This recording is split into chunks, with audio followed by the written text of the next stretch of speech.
Lidar com as próprias emoções e usá-las a seu favor. Compreender os sentimentos das outras pessoas, construindo relações saudáveis. Não é tão simples dominar a arte de viver e conviver, mas ela faz parte do aprimoramento intelectual humano. Você sabia que existem vários tipos de inteligência e uma delas é emocional? Tem alguma dúvida? Fique comigo e assista ao Saiba Mais.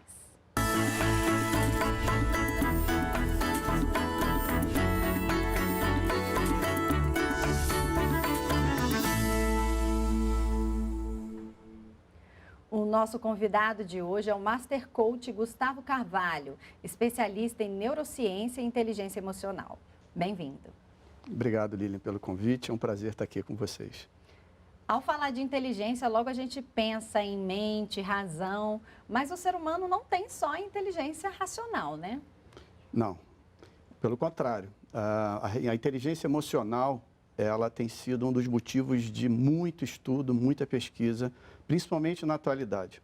E se você parar para pensar, nós temos hoje um acesso à informação de uma forma muito ampla, seja por livros, pela rede mundial de computadores, e isso não justifica a quantidade de limitações que nós vemos nas respostas que as pessoas dão às demandas da sua vida. Então, nós podemos dizer que as pessoas conhecem o que sabem, que precisam fazer, mas não fazem efetivamente o que precisam fazer. E isso está muito ligado a esse aspecto da falta da inteligência emocional. Então, a inteligência, né, tem essa, a emocional, não é só a racional, a inteligência ela não é o altar da razão. Não, sem sombra de dúvida. Existem diversos tipos de inteligência, né? A inteligência, ela tem uma amplitude muito grande, mas sem sombra de dúvida, uma das mais importantes é a inteligência emocional. Pegando o gancho que você está falando, Gustavo, nós trouxemos aqui para você mostrar para a gente essas múltiplas inteligências que habitam em nós e que precisamos desenvolver. Né? Tem espacial, musical, linguística, lógico-matemática, interpessoal, intrapessoal, corpóreo-sinestésica, naturalista, existencial. Antigamente se achava que a inteligência racional era única e essa amplitude de conhecimento ela se tornou um conhecimento extremamente importante para nosso desenvolvimento humano. Você vê que existem pessoas que realmente elas são dedicadas à música e elas são extraordinárias naquilo que fazem exatamente por terem desenvolvido áreas do cérebro ligadas à música. Na linguística, né, na forma de lidar com as interações sociais. Então, cada aspecto desenvolvido, né, e trazido como uma habilidade pode ser uma forma de inteligência. E você citou aqui a emocional, né, que é fundamental. De onde ela surgiu, o que ela significa de fato? Na verdade, a inteligência emocional ela é uma habilidade, uma competência de você reconhecer os seus estados internos emocionais e os estados internos das pessoas com quem você convive. E, a partir disso, tomar as melhores decisões e os melhores comportamentos gerenciando as suas ações e, portanto, os resultados que você vai ter a partir disso. Quem foi que criou esse título, né, essa expressão? Na verdade, a inteligência emocional ela é delegado ao Goleman, né, um psicólogo que trabalhou há muitos anos em Harvard, Daniel Goleman, é considerado o pai da inteligência emocional. Mas é sabido que muito antes disso, na década de 70, esse conceito ele já vinha sendo desenvolvido nas universidades dos Estados Unidos. E hoje tomou uma dimensão muito grande pela importância que tem diante das demandas humanas que a gente vive na atualidade, né? Então, a gente pode dizer que a pessoa que tem uma inteligência emocional desenvolvida, ela sabe lidar com as emoções sem deixar que elas influenciem a sua vida, no seu cotidiano, de uma forma inteligente e consciente. Transformar, trazer para a consciência exatamente isso. Um processo interno de reações que são fisiológicas, são naturais, são próprias do ser humano e que fazem muitas vezes com que a gente tenha necessidade de reagir ou de se recolher. Porque ter inteligência emocional não significa exclusivamente você ficar quieto ou você não reagir a um determinado estímulo, ou uma bronca que você levou, ou uma situação complicada que você está vivendo, seja na rua, na sua casa, no seu trabalho.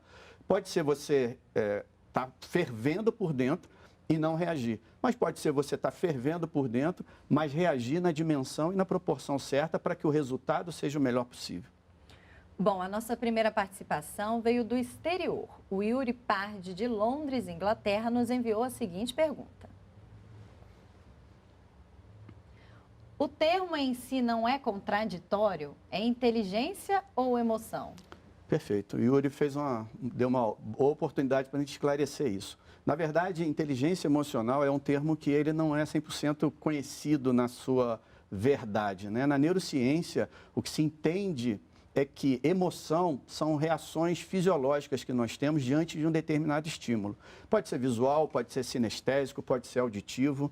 Então, por exemplo, você viu um animal feroz vindo na sua direção. Você tem um disparo do seu coração, a chamada taquicardia, você tem, as suas pupilas se dilatam, a sua boca fica seca, seu estômago fica apertado. Essas são reações automáticas e não são controladas. São as chamadas emoções.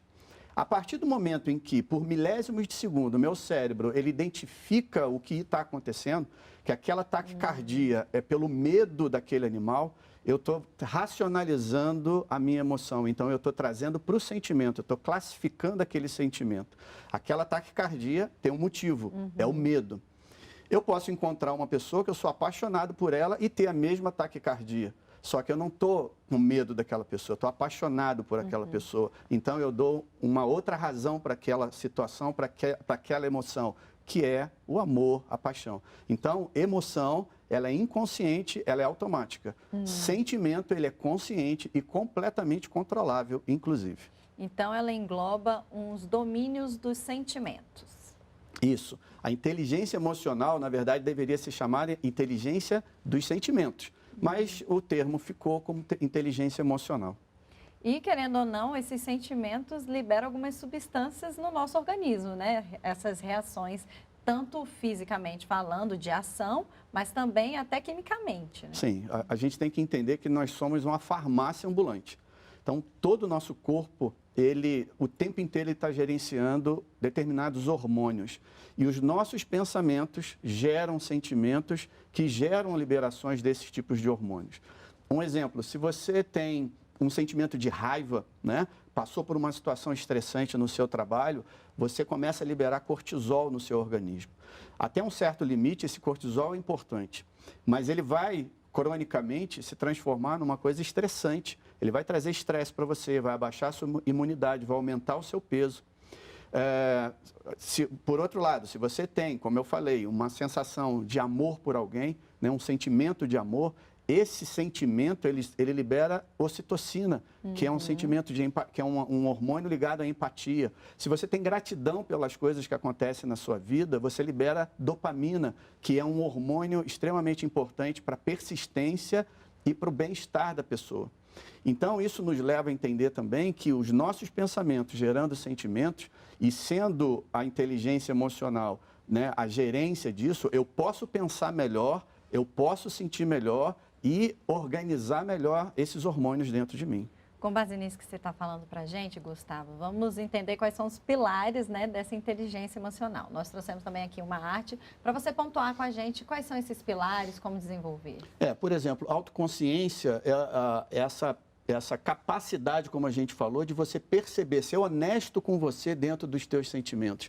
Autorregulação, por exemplo, de você entender que você pode estar sentindo raiva ou você pode estar muito feliz, mas de qualquer maneira é sempre importante você manter um equilíbrio, seja num extremo ou no outro. A automotivação, o fator de você levar a tua energia de propósito de vida para algo que seja importante. A empatia é extremamente importante de você reconhecer no outro o que está acontecendo com aquele outro, né? E a competência social, que envolve os aspectos de você conseguir ter um bom relacionamento nos meios em que você vive, gerenciando melhor as suas relações. O grande desafio é essa questão da empatia, né? Você olhar o outro com outros olhos, se enxergar no outro, né? Sentir dentro, né? Por isso se chama empatia. Talvez a escuta ativa, a comunicação não violência seriam formas para a gente desenvolver e sair um pouco desse nosso mundo egoístico, né, dos pensamentos só pessoais, dos interesses pessoais, para a gente ir para os interesses da coletividade. Lilian, é importante essa questão da empatia, sabe por quê? Existe uma fala que diz o seguinte, que eu tenho que fazer ao próximo aquilo que eu gostaria que fizesse comigo. Existe um equívoco aí, e a gente precisa fazer uma correção. cada indivíduo ele tem um perfil diferente de personalidade. Então, o que você gosta não é o que eu gosto. Então, eu não posso fazer para você aquilo que eu gosto para mim. Eu tenho que conhecer você, entender você, eu tenho que fazer com que as minhas ações e as minhas atitudes venham ao encontro dos seus interesses. E isso cria a verdadeira empatia. Porque senão eu vou estar fazendo o que eu quero e nem sempre o que você quer é o que eu quero. Né? Então, essa questão da escuta envolve muito a questão do nosso relacionamento ligado ao rapport, que nós chamamos. Rapport é a gente estar em conexão. A neurociência mostra uma coisa muito interessante. Nós temos numa área do cérebro, várias áreas do cérebro, neurônios chamados neurônios espelho. Esses neurônios, eles conseguem captar não só os aspectos do que você está me falando, do que você está me emitindo verbalmente, mas a sua postura, as suas intenções. Olha só que interessante. Então, quando nós entramos em rapport, que é esse momento de conexão, nós conseguimos realmente essa empatia. Agora temos a dúvida do Rodrigo Brant, de Brasília, Distrito Federal. Ele quer saber: qual o primeiro passo para trabalhar a inteligência emocional de maneira prática? Bom, o primeiro passo que eu diria, ele está ligado a essa questão do autoconhecimento. A gente precisa de muita honestidade pessoal, íntima, de reconhecer os sentimentos que não são os melhores sentimentos. Entendendo o seguinte também, Lilian, nós não podemos imaginar que existe sentimento ruim. O nosso corpo é uma perfeição plena. Todos os sentimentos têm um motivo. Tudo tem um motivo. Se você está numa situação de alegria, isso tem um motivo. Se você está numa situação de tristeza, isso também tem que ser analisado. Tem que ser ponderado para que a pessoa possa pensar assim: por que eu estou nesse estado? Por que eu estou nessa situação? E a partir disso gerar comportamentos que façam com que ela entre nos seus estados de felicidade. Então, esse autoconhecimento, essa honestidade com o que está acontecendo dentro de você e que muitas vezes a gente quer esconder das pessoas que estão ao nosso redor, ela é fundamental para esse pontapé inicial do desenvolvimento da inteligência emocional. O Guilherme Sadek, também de Brasília, quis participar e nos mandou esta pergunta: como impedir que o emocional atrapalhe a inteligência emocional? Aí é um trocadilho, trocadilho, né? Na verdade, o desenvolvimento, a inteligência emocional é exatamente o desenvolvimento do controle sobre esses estados emocionais. Então, uma coisa sobrepõe a outra. Lógico que aí, nessa hora, o racional ele tem que falar.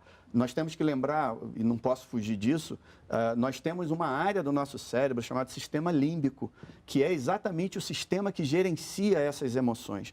E ele fica abaixo do sistema que é o nosso neocórtex, que é o córtex cerebral, que é a área da nossa razão. Então, a razão tem que controlar a emoção, mas a gente não pode ser só razão. Nós precisamos deixar, muitas vezes, que a emoção, ela realmente faça com que os nossos comportamentos aconteçam, porque senão a gente erra também. Então, é exatamente esse equilíbrio. Então, quando ele pergunta, né, como é que não deixar a emoção, né, atrapalhar a inteligência emocional, na verdade, é a inteligência emocional controlando esses estados emocionais. O Guilherme fez outro questionamento. Vamos acompanhar. Como perceber se a sua inteligência emocional é ou não é boa, a um nível? E como mudar isso para o seu bem? Na verdade, essa percepção, ela tem que você tem que analisar a partir dos resultados que você vem tendo na sua vida. Nós temos que entender que os nossos comportamentos são as nossas ações e nós agimos baseados nos nossos sentimentos. O dia que você acorda bem, o teu dia rende muito, você produz muito. O dia que você acorda mal, o teu dia é carregado, você não lida bem com as tuas relações interpessoais, o teu relacionamento familiar fica ruim, do trabalho fica ruim. Então, é importante que a gerência dessas emoções, elas possam realmente nos levar para um comportamento melhor. E isso só acontece com a gerência dos teus sentimentos. Realmente a frase de Sócrates, conhece-te a ti mesmo, nunca esteve tão atual, É exatamente, né? Isso. Gustavo, daqui a pouco a gente continua a nossa conversa. Não saia daí.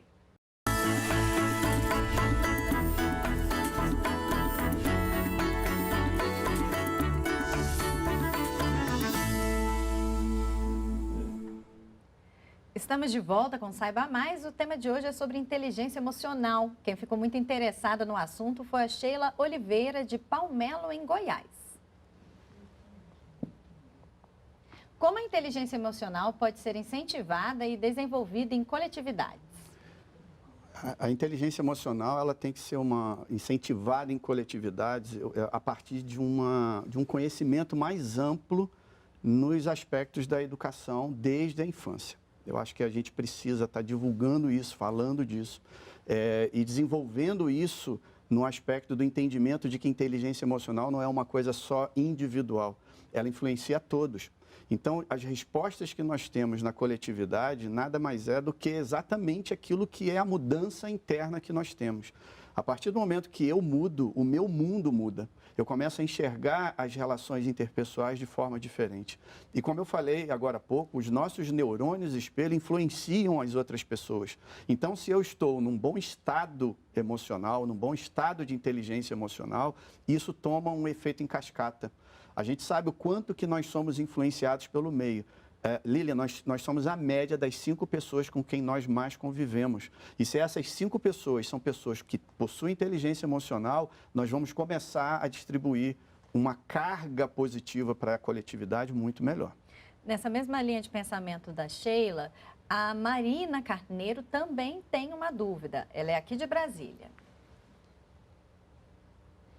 Como a inteligência emocional influencia em uma comunicação mais efetiva entre as pessoas? Perfeito. É fundamental, durante uma comunicação, que a pessoa tenha a inteligência emocional de, entendendo o outro, conseguir chegar no outro, né? Vamos chamar assim. Isso passa pela questão da empatia, que nós falávamos, mas também como ela se posiciona, a ponderação nas suas palavras, a maneira certa de falar aquilo que precisa ser falado, no tom certo, né? na dinâmica certa. E isso não significa ser uma pessoa branda o tempo inteiro, porque muitas vezes você precisa de energia, você precisa se comunicar com a energia, mas muitas vezes você precisa recuar e fazer com que o outro entenda que você não está agressivo e fazendo isso por um motivo de agressão, mas que ele entenda de uma outra forma aquilo que é necessário naquela comunicação. A gente consegue se calar em algumas posições, do tipo no trabalho, mas quando chega em casa, não tem como você se blindar de certas pessoas, né? E isso envolve uma outra coisa muito importante, que é a toxicidade emocional que muitas vezes a gente é influenciado. Isso faz parte também de um desenvolvimento de inteligência emocional, a blindagem emocional. Você entender que, por mais que você muitas vezes quer melhorar, que você quer se desenvolver emocionalmente, quer manter o teu equilíbrio, quer ter as tuas reações e os teus comportamentos proativos, muitas vezes nós somos influenciados negativamente por aqueles que convivem conosco. E nem sempre nós somos... É possível nós nos afastarmos dessas pessoas. Então, a gente precisa saber lidar com elas. E existe métrica para isso, existe técnica para isso. Chegou a vez do Pedro Henrique Veloso, também de Brasília. Confere só a pergunta dele. Que procedimentos uma empresa pode realizar para mensurar o nível de inteligência emocional de um funcionário? Até um tempo atrás isso não era muito provável. Hoje existem vários instrumentos já validados que você consegue aplicar junto dos indivíduos, pode ser numa empresa, pode ser por um indivíduo de uma vida, né, não empresarial, pode ser de um CEO de uma empresa, pode ser na hora de você fazer a admissão de um funcionário, onde você consegue medir exatamente, ter uma noção do quanto que esse indivíduo tem de inteligência emocional. Como há algum tempo atrás nós tínhamos do QI, né? Do coeficiente de inteligência, nós temos hoje do QE, que é o coeficiente emocional. E dá para multiplicar, crescer esse coeficiente? Sim, a partir desse diagnóstico, vamos chamar assim, e entendendo quais são as áreas, né, que estão frágeis nessa pessoa, você pode criar programas ou desenvolver algumas habilidades, como a inteligência emocional é uma habilidade, você pode desenvolver e adquirir a partir já de métricas específicas que vão direcionar para as necessidades de cada indivíduo. Algumas vezes o indivíduo tem um desenvolvimento de inteligência maior, emocional maior numa área e menor em outra, e isso pode ser corrigido. E voltando àquela questão empresarial, vamos para a dúvida da Neide Lins sobre esse assunto. Como agir no caso de ameaça de demissão? Hoje isso é muito grave, né? A gente está vivendo uma crise muito grande com relação a essa questão do desemprego e quem está empregado passa o tempo inteiro esse medo. E aí vem a questão, ansiedade e medo.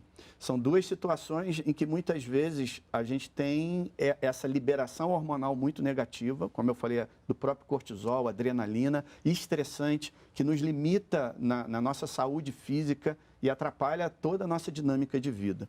É importante a gente entender que ansiedade, lógico, tem uma amplitude maior do que eu vou falar, mas ela é um excesso de futuro.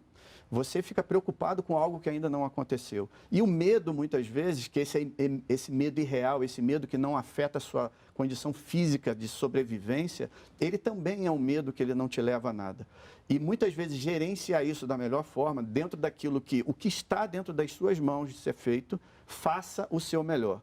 Aquilo que não depende de você, tem aquela frase, o que não tem solução, solucionado está. Então você tem que deixar o caminho te mostrar o que vai acontecer. Gustavo, você também é formado na área de saúde pela UNB, né? Então conta pra gente quais são os desequilíbrios emocionais que podem gerar de uma pessoa que não conseguiu ainda, né, desenvolver essa inteligência emocional. Eu tenho um doutorado em Ciências da Saúde pela Universidade de Brasília, meu mestrado e doutorado é em Ciências da Saúde. Existem diversos padrões de comportamento, principalmente ligados à ansiedade, ao medo, né? O estresse. São situações que estão, evidentemente, levando muitas pessoas a essa pandemia que a gente está vendo aí, dos aspectos de depressão e que muitas vezes levam a quadros até de suicídio. Então, hoje é fundamental que o indivíduo ele tenha a percepção, o entendimento da importância que isso tem. Se você é pai, se você é mãe, você tem que olhar isso dentro do aspecto da educação dos seus filhos, porque é o momento melhor. O cérebro está sendo moldado, né, nessa fase da infância, do 0 até os 12 anos. Alguns colocam 8, mas a gente pode estender isso até os 12 anos. A modelagem desse cérebro depende muito desses estímulos que estão sendo dados e os pais têm muita responsabilidade em cima disso. Então, desenvolver essa inteligência para evitar esses problemas futuros tem que ser nesse momento. É o melhor a se fazer. É interessante você puxar esse assunto, porque foi tema da outra pergunta, né, da Natasha Belos. Ela também está preocupada com essa questão do suicídio e de se passar logo cedo a questão da inteligência emocional. Como estimular a inteligência emocional das crianças e dos jovens a fim de prevenir o quadro atual de suicídio? Perfeito, é isso. E entenda o seguinte, continuando, né? Então vamos continuar nesse tema. As pessoas precisam transmitir inteligência emocional. Inteligência emocional, para uma criança, você não consegue fazer com que ela tenha os mesmos exercícios, as mesmas práticas que um adulto. Então, nada melhor do que o exemplo que as pessoas precisam passar. E isso envolve pai, envolve mãe, envolve irmãos, envolve as pessoas que estão ao redor daquela criança, fazendo com que ela se sinta de uma forma protegida, de uma forma valorizada, validada, tudo dentro, evidentemente, de uma lógica. A criança não tem que estar numa redoma de vidro e ser colocada num pedestal e quando ela vai para o mundo real, ela vê que não funciona desse jeito. Ela tem que ser confrontada nas suas demandas, entendendo o que ela pode, entendendo o que ela não pode, recebendo as repreensões, mas recebendo as validações e, principalmente, os exemplos que os pais precisam ter. Então, respondendo de uma maneira, os pais precisam desenvolver suas inteligências emocionais para que possam transmitir isso para os seus filhos. Uma coisa que você falou aqui, né? É necessário passar por frustrações. Faz parte do desenvolvimento da inteligência emocional. Sem sombra de dúvida. A frustração, né? A repreensão dentro dos limites corretos, lógicos, éticos, né? De ponderação. Esses momentos de que o quanto pode, o quanto que não pode. Nós vivemos uma crise hoje muito séria, que envolve muito essa questão da ansiedade, que cria em cascata determinados efeitos que levam a esses pontos, ao ponto do suicídio, que é a frustração de você nunca estar satisfeito com aquilo que você tem, porque tudo sempre teve. Então, você recebe um presente quando não deveria ser presenteado, você é validado quando não deveria ser validado, e chega uma hora que aquilo ali se torna uma coisa comum. Viciante até, né? Viciante, e está sempre em busca de algo mais. Porque isso é fisiológico. Quando nós recebemos ou vivemos uma situação positiva, nós liberamos dopamina no nosso corpo. E cada vez mais nós gostamos mais de dopamina. É o que acontece com a droga, numa devida proporção. E isso faz com que a pessoa ela nunca esteja satisfeita com aquilo que ela tem. E aí ela perde o sentido da vida. Tivemos a participação de mais um espectador do Saiba Mais. É o Rafael Cardoso. Por que se escuta tanto falar sobre inteligência emocional hoje em dia? Seria porque nunca se sentiu tanta a sua importância? Isso é interessante também, porque as pessoas, tudo que a gente foca expande. Isso é muito importante. Se nós estamos ouvindo falar de inteligência emocional, é porque nós estamos nos interessando por isso, porque isso nos chega de alguma forma. Esses neurônios espelhos, eles fazem isso, eles nos colocam em conexão com aquilo que são as demandas internas que nós estamos tendo. E isso cresceu numa dimensão muito grande nos últimos 10 anos, principalmente, exatamente porque se chegou à conclusão de que a razão ela não é o mais importante. 85% dos nossos resultados está na emoção. Os 15% é na razão. O conhecimento ele é muito amplo e é dado para todos. Mas a gerência de como se comportar certo diante desses conhecimentos e aplicar ele da melhor forma é que é a grande questão. E isso tem sido visto, né? Nós chegamos num momento onde conhecimento é para todos, mas a inteligência emocional depende muito de atividade interna, de produção interna desse conhecimento. E você falando aí de produção interna, né? A gente citou aqui, desde o início, a inteligência racional, as múltiplas inteligências, a emocional, mas tem uma outra também que é fundamental, que é a espiritual. Isso é um outro campo de estudo, né? Quem estuda muito essa área de desenvolvimento humano, inteligência racional, inteligência emocional e inteligência espiritual. Existem hoje estudos extraordinários que para quem é pouco crente nessa área, com base científica, com metodologia científica, com análises estatísticas bem apuradas, mostrando o quanto que a espiritualidade ela influencia na nossa condição interna e vem ao encontro de tudo que a inteligência emocional vem pregando. Então, é um complemento, é quase que um agregador de potencialidade do ser humano. É como se antigamente nós imaginássemos que seria um avião com duas asas, a razão e a emoção. E agora a gente tem um piloto que é a inteligência espiritual. Gustavo, muito obrigada pelos esclarecimentos. Eu que agradeço, fico sempre à disposição que vocês precisarem. Até uma próxima oportunidade. E você, se tiver dúvidas ou quiser sugerir algum assunto, entre em contato com a gente pelo nosso e-mail, programasnbr@ebc.com.br ou pelo nosso WhatsApp, 61996457037, e ainda pode acessar o site da Rede Nacional de Rádio, www.redenacionalderadio.com.br. Obrigada por sua audiência e até o próximo programa.